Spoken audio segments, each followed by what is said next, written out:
Oke, ini adalah sebuah cerita yang kelihatannya berawal dari selembar tagihan biasa, tapi ujung-ujungnya jadi sebuah pertarungan besar soal transparansi pemerintah.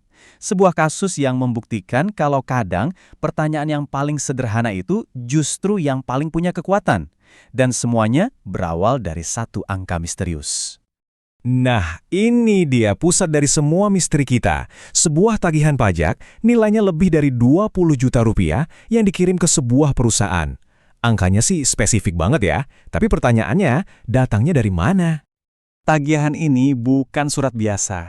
Ini datang dari Direktorat Jenderal Bea dan Cukai, salah satu lembaga pemerintah yang punya wewenang besar. Dokumen resminya itu namanya SPKTNP. Gampangnya, ini tuh surat pemberitahuan yang bilang, utang pajak kamu nambah. Dan ini punya kekuatan hukum yang mengikat. Nah, disinilah pertanyaan kuncinya muncul dari perusahaan yang ditagih, yaitu PT Sin Minghua Engine. Pertanyaan mereka sebenarnya sederhana banget. Mereka nggak langsung nolak bayar loh, mereka cuma pengen tahu. Boleh tolong tunjukkan cara menghitungnya? Dan ternyata, pertanyaan yang kelihatannya sepele itu justru jadi pemicu sebuah pertarungan hukum. Bukan lagi soal satu tagihan pajak, tapi jadi soal hak kita semua sebagai publik untuk dapat informasi dan menuntut pemerintah agar akuntabel. Jadi ceritanya dimulai tanggal 21 Agustus 2024. Saat itu PT Shin Minghua terima surat tagihan tadi. Masalahnya apa? Surat itu cuma nyantumin angka finalnya aja. Nggak ada rinciannya, nggak ada formulanya, nggak ada penjelasan apa-apa. Cuma angka tok. Dokumen yang jadi biang keladi ini namanya SPKTNP. Biar gampang, anggap aja ini cara pemerintah bilang, setelah kami cek ulang, ternyata utang kamu lebih besar dari yang kemarin. Ini alat yang sangat kuat, makanya transparansi soal gimana cara pakainya itu jadi krusial banget. Jadi, ini poin yang harus kita garis bawahi.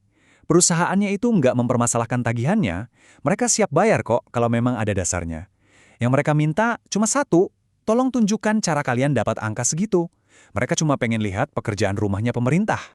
Nah, dari sinilah perusahaan ini memulai sebuah perjalanan yang, ya ampun, panjang dan bikin frustrasi banget. Sebuah perjalanan untuk sekedar mendapat jawaban yang rasanya kayak ngetuk-ngetuk tembok birokrasi yang tebel banget. Coba kita lihat lini masa ini. Bulan Oktober, mereka mengajukan permohonan informasi resmi. Hasilnya? Hening, gak ada jawaban.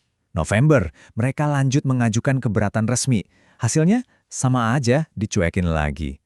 Nah, karena diabaikan terus-menerus kayak gini, perusahaan ini akhirnya terpaksa membawa kasusnya ke level yang lebih tinggi.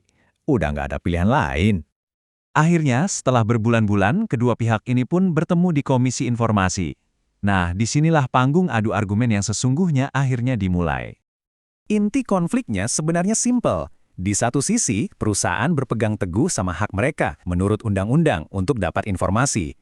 Di sisi lain, Bea Cukai berargumen kalau informasi itu dikecualikan alias rahasia, atau bahkan mereka mengklaim kalau informasinya sudah diberikan.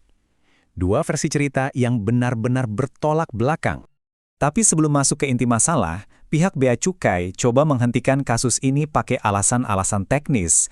Mereka mempersoalkan hal-hal kecil, kayak surat kuasanya dianggap cacat, atau katanya salah kirim alamat. Ini tuh taktik klasik buat mengalihkan pembicaraan dari pertanyaan utamanya, mana perhitungannya? Merasa ada yang nggak beres dan argumennya cuma muter-muter di situ aja, Komisi Informasi akhirnya memutuskan buat melakukan sesuatu yang drastis. Dan momen ini jadi titik balik dari keseluruhan cerita. Coba dibayangkan ini, para komisioner dari Komisi Informasi datang langsung, sidak ke kantor Bea Cukai. Mereka nggak mau cuma dengar argumen di ruang sidang lagi, mereka mau langsung lihat sendiri buktinya, ke sumbernya.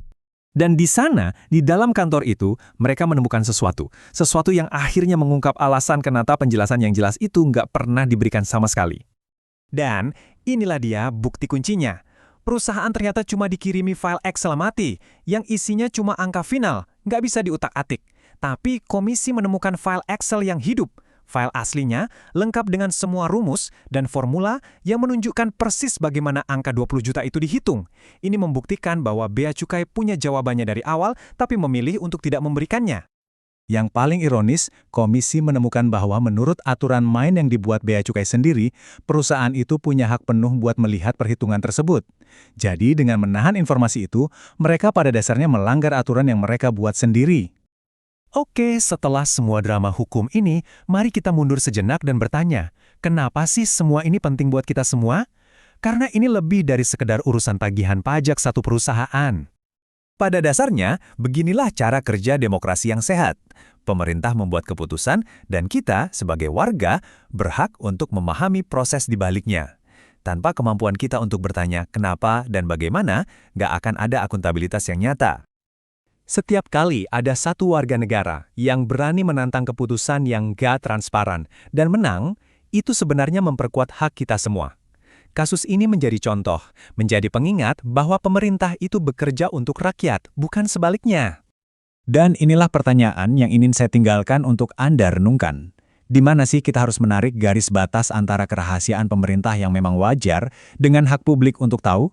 Kasus ini memang memberikan satu jawaban yang kuat, tapi perdebatan soal ini sepertinya akan selalu berlanjut.